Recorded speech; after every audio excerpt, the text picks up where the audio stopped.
Hello and welcome to Think Watercolour. This photo was taken last week on a walk in Delamere Forest in Cheshire, and I thought it would make a good reference to demonstrate an easy way to paint snow-covered pine trees. I like the composition of the shot with the two walkers echoed by the two tall trees and the pathway leading your eye into the scene. I started with a very simple and loose interpretational sketch of the photograph to give me a framework to work from. As I've said many times, my advice is always to interpret rather than copy from a photograph. That way your paintings will always hopefully look looser and fresher. The reference photo is a little flat as it was slightly overcast when it was taken. So I decided to brighten things up a little, and I used cerulean blue with a little cobalt blue added to the mix for the top of the sky. And as I got to the bottom of the wash, I added some clean water just to thin things out a little bit and soften it. Then added just below that some Naples yellow and let it blend into the damp area of the water. To the left of the painting, I've not bothered too much about the sky because that's going to be covered by the pine trees. Next, I painted the foreground to the right with a very light wash of sap green with a touch of cerulean blue, and the same on the other side of the pathway, just the initial wash. Then with the side of a rigger, just using the same wash, just scumbled across the paper just to pick up the texture. This is Saunders Waterford 300-gram rough paper, by the way, so it's got quite a nice texture to it. It's my usual paper of choice, unless I'm doing a more illustrative painting. I then darken the mix a little bit with a bit more sap green, and just again using the side of the rigger, just wet in wet, just adding some patches of darker tones. Then for the distant tree line, I just added some clean water at the top and used the same mix as I had before, but with a little bit more blue in it, cobalt blue.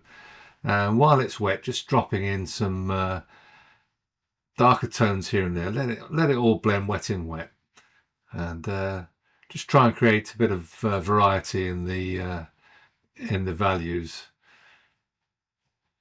without losing its lightness. I want it to look further away. I'm now just scumbling some blue shadows on the pathway where it's where the snow settled. Just a rough indication. Again, using the side of a rigger, picking up the texture of the paper, keeping it very loose. Once again, I've let everything dry, and now I'm using the side of a rigger with a mixture of pretty much pure sap green, just to indicate the first wash on these pine trees. If you use the side of a rigger like this and just try and follow the shape of how the branches would look on a conifer tree.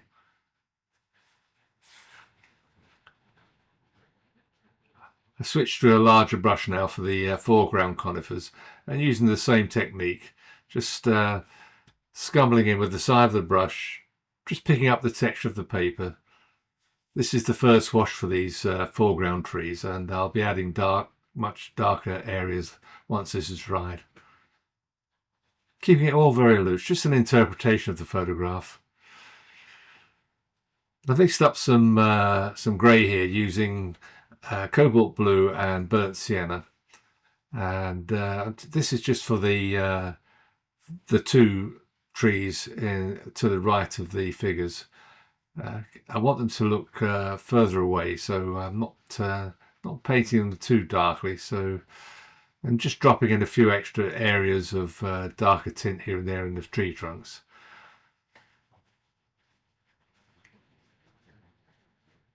And I'll switch to a rigger for the finer branches at the top of these trees.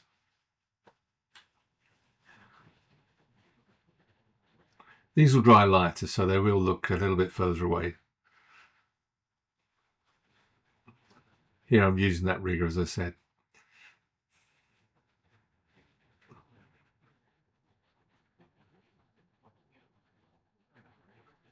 When you're painting trees like this, try not to be too fussy. You have to stop yourself at some point from painting too many branches. It's just an indication of what's there. The viewer's eye will do the rest.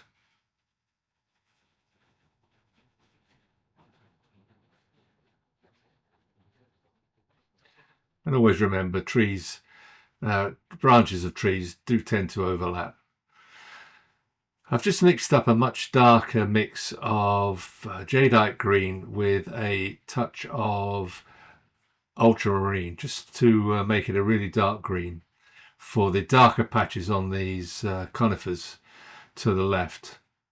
Again, using the side of the brush, just using curve motions just to indicate the sweep of the branches of the conifers. And towards the base, I'll make the area much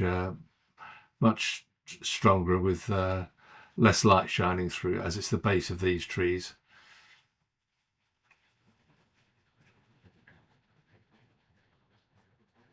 And as you see, once you start putting these darks in, the trees tend to take a little bit of shape. Just using a rigger to do the same thing on the younger conifers that are a little bit further away.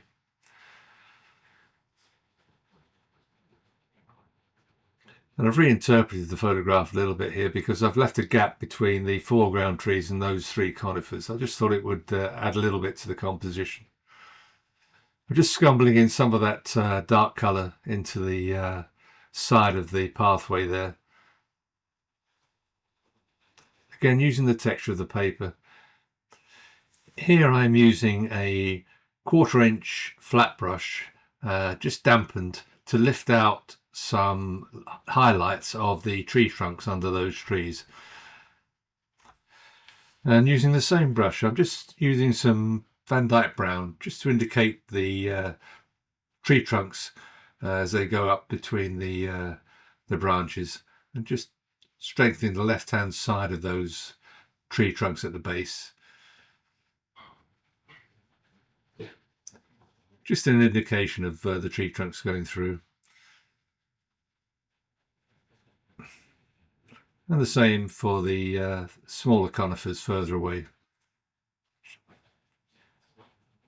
Try not to paint the whole tree trunk. Leave some gaps, because the branches and the leaves would obscure a lot of the tree trunks. Just adding a little bit of shadow underneath some fallen branches or cut branches that are lying on the ground at the side of the pathway. Just a little detail in the foreground to add a little bit of depth to the painting. And again, just scumbling a little bit on the side.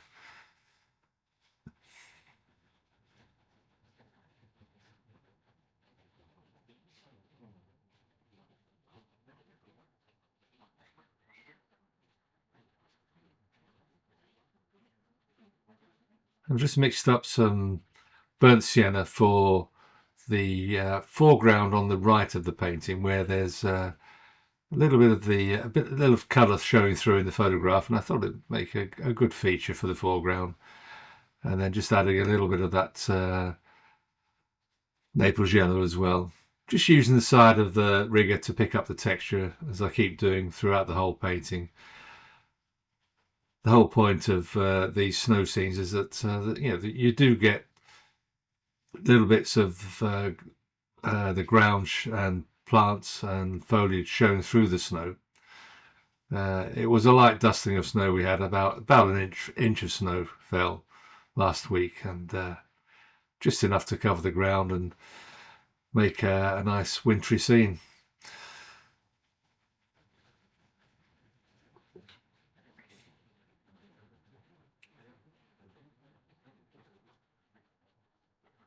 For these foreground branches, I've just added a little bit of neutral tint to some Van Dyke brown, just to make them a much darker brown.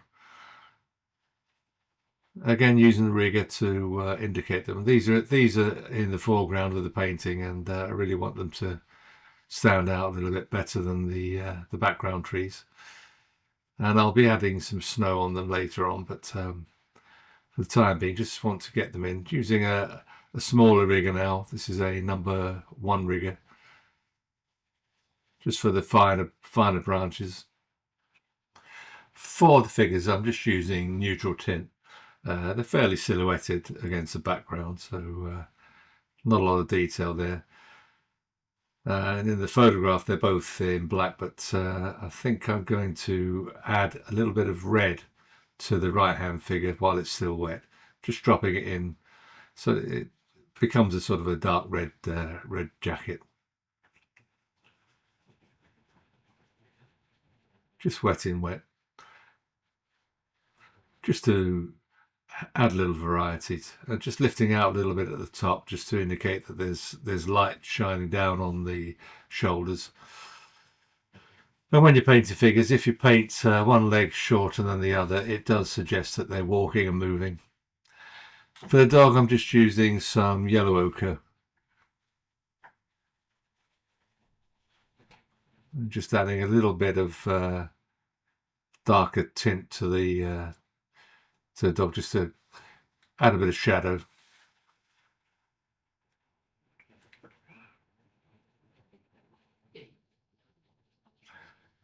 And talking of shadow, I'm just using some of that blue to indicate some shadow under the figures and a few footprints as they've walked along through the snow, and a few shadows on the left as well.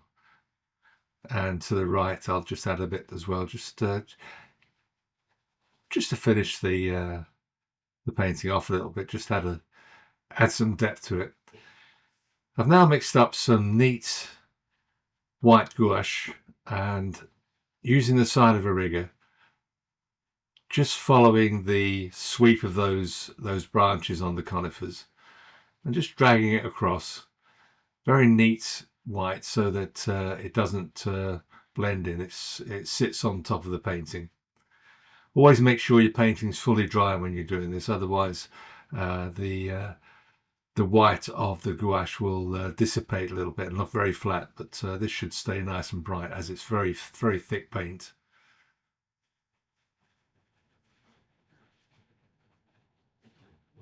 Tricky is not to overdo it.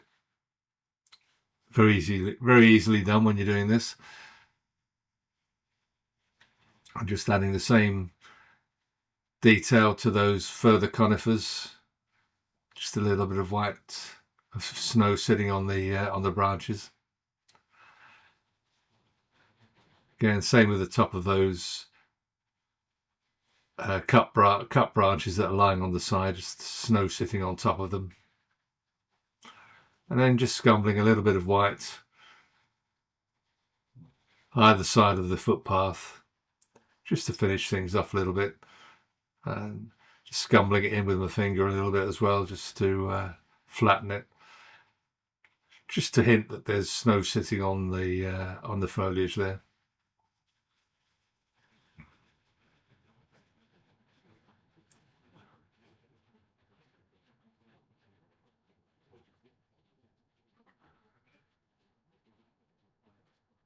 Finally adding some snow sitting on those foreground branches, and I think I'm pretty much done. Thank you so much for watching. I do hope you found this demonstration useful. You could paint snow on conifers by using masking fluid at the start of the painting, but I always find that quite laborious for a painting like this. And with masking fluid, once you remove it, you've got quite hard edges, whereas when you use gouache like this, you get a little bit softer edges and a bit of variety. If you did find this demonstration useful, it would be very helpful if you could give it a like. It really helps with YouTube. If you're not a subscriber, do subscribe and hit the notification bell for future videos. And once more, thanks for watching.